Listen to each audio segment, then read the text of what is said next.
there something wrong with me? Here is Evan James. I'm a singer, songwriter, producer from Harford County up in Connecticut. And I'm in Houston.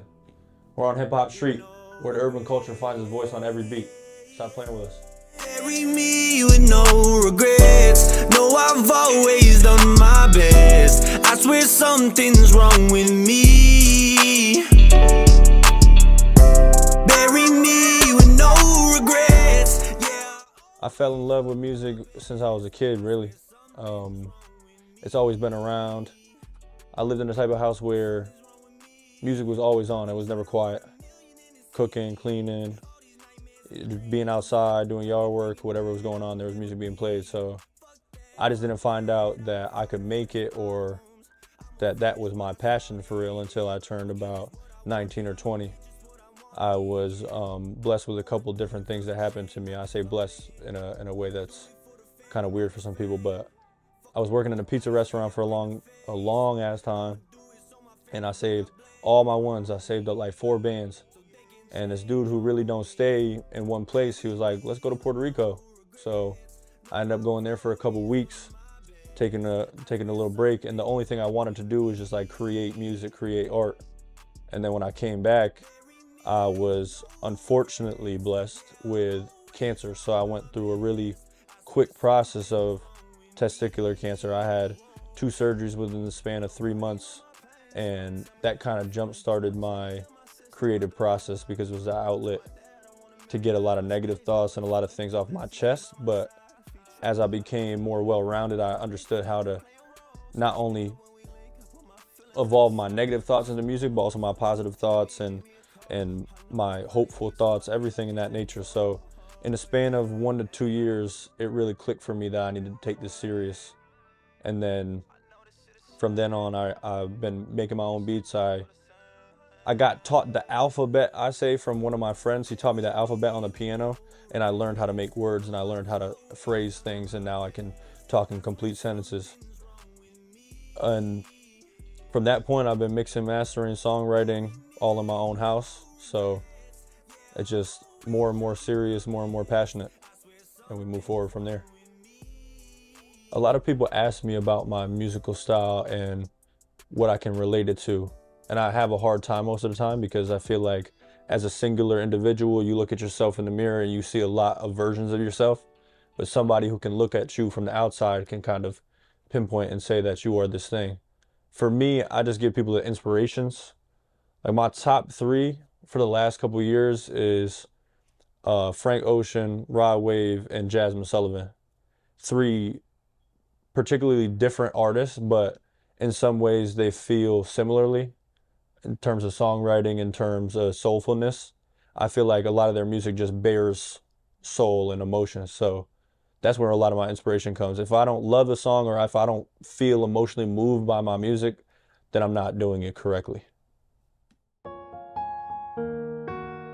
Oh, yeah. Yeah, that Glock my enemy. Those hands were made for me. They fighting with me constantly, trying to keep me beat. Ain't nothing in this life is free. Even love ain't that cheap. A good studio session to me is flow state, and even though I like to bear a lot of emotion in my music, not take it super serious, because I feel like the best music comes from a place that can be fun and you can move to new and unexplored places that you usually wouldn't. And you wouldn't do that if you're in a studio session with people who are silently judging or maybe a little bit too serious or taking themselves too serious. But for the most part, I make music by myself in my own house. So I got like little LED lights. I got a couple like cinnamon candles from Bath and Body Works, a little 2 for $15 sale Johnnies, and then just kind of vibe out, see what's going on, play the piano, get a beat going, and then just rock out, start writing. But in terms with other people, I would say I try to lighten the mood or understand what the vibe is, try to understand what everybody's feeling. Then we could write from that place. I don't like going into a studio session having no idea where we're coming from, what people are feeling like, because if I'm feeling uncertain on the day, maybe I'll ask somebody, Did something happen to you in the last couple of days that you haven't talked about with anybody or that you haven't addressed with anybody? Not to say that it should be a therapy session, but at least bring it up here, because it could be. I'll be now. End of the road for us. I'm a boy, but I've grown so much. You want a man that's standing at tucks. A man that's standing at tucks. When I'm not making music, you can find me at a couple spots. I feel like one of the spots is my kitchen. I'm not prevalent cook. I know how to cook some things. I know how to get some chicken and some rice and maybe some pasta and maybe a little bit of seafood. I can get some things right, but I look at it all like practice. If you practice in the kitchen, there's going to be a time where you can provide large, really nice quality meals. Other than that, I mean, I really am a workaholic, so I'm at work, working overtime, just trying to benefit my situation in more lanes than one. But definitely in the kitchen if it's anywhere else, because I'll just have some music on and I'll either be cleaning, cooking, or prepping something. I think that's my favorite place in my house other than my room. It's the kitchen and my studio in the room.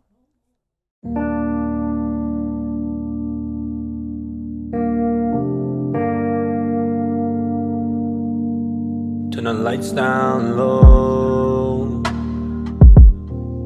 Turn the lights down low. I'm too honest, babe. Everything in my mind I gotta say. Honestly, I feel honored, babe. One misconception about the industry, I think being a newer person, even a little underneath like freshman class of making music and being outside, in terms of the work ethic on the music side, I had a way different conception of how people make music.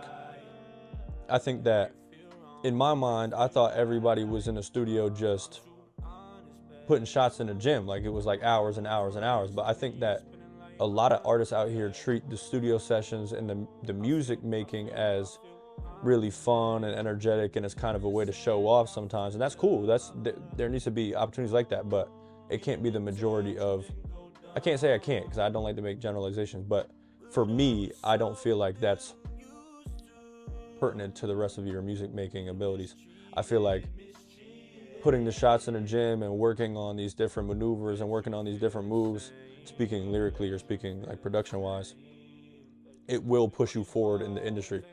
But I don't know if other artists, when they're coming out, feel like that, where they have to make so much music and they have to work really hard in the studio. They have to do all these things to be up with these other people who make really good music, because a lot of those people who make really good music unfortunately don't make it themselves. I'm too honest, babe. I'm too honest, babe. Your aura got me all amazed.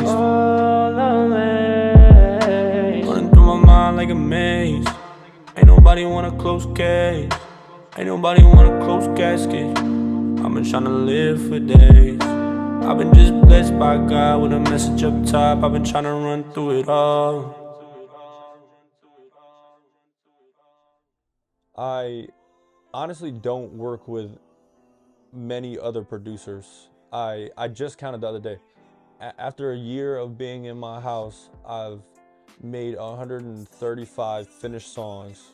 That would be stuff that's like viable to go on projects or singles. There's like a bunch of other songs that kind of just got thrown out, but out of all those songs, I've had 3 songs produced by other people. I really just start off with the chord progression, just start off with a piano every single time, change it to either synths or maybe do some leads, and then I really have gotten to a point now where I don't question my emotional nature when it comes to producing something, because my body and my heart and my mind will lead me to a path where if I just continue to let it lead me, the words will also come, and then the idea will flow and everything will become more well-rounded and polished.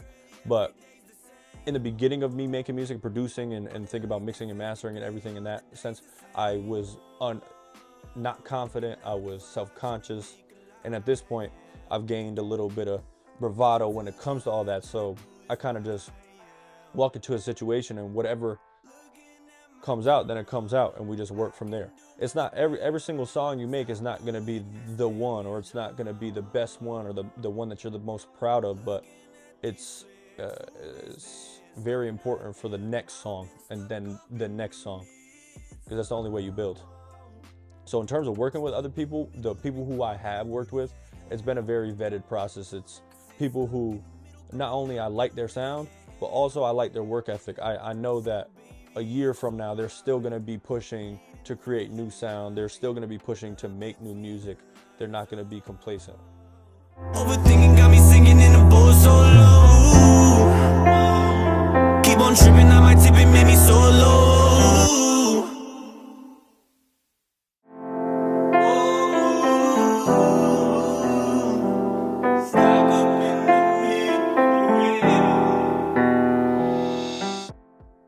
So upcoming for me, I have a summer project called Summer James.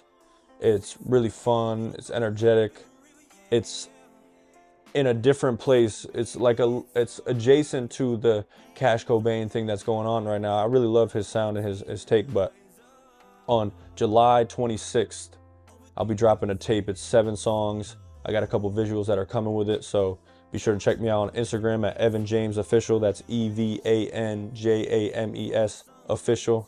And then the same on YouTube. I'll be dropping shorts and vlogs. Every single time I go on a little trip, I do a vlog too, so you can catch me there. And then from that point, I got a couple other albums that are gonna be a couple months after that, so just keep tapped in with me.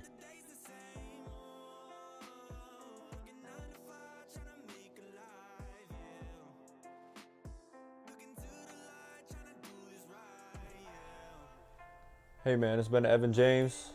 I've been rocking with Hip Hop Streets. Catch me in traffic. Stop doing this damage, oh.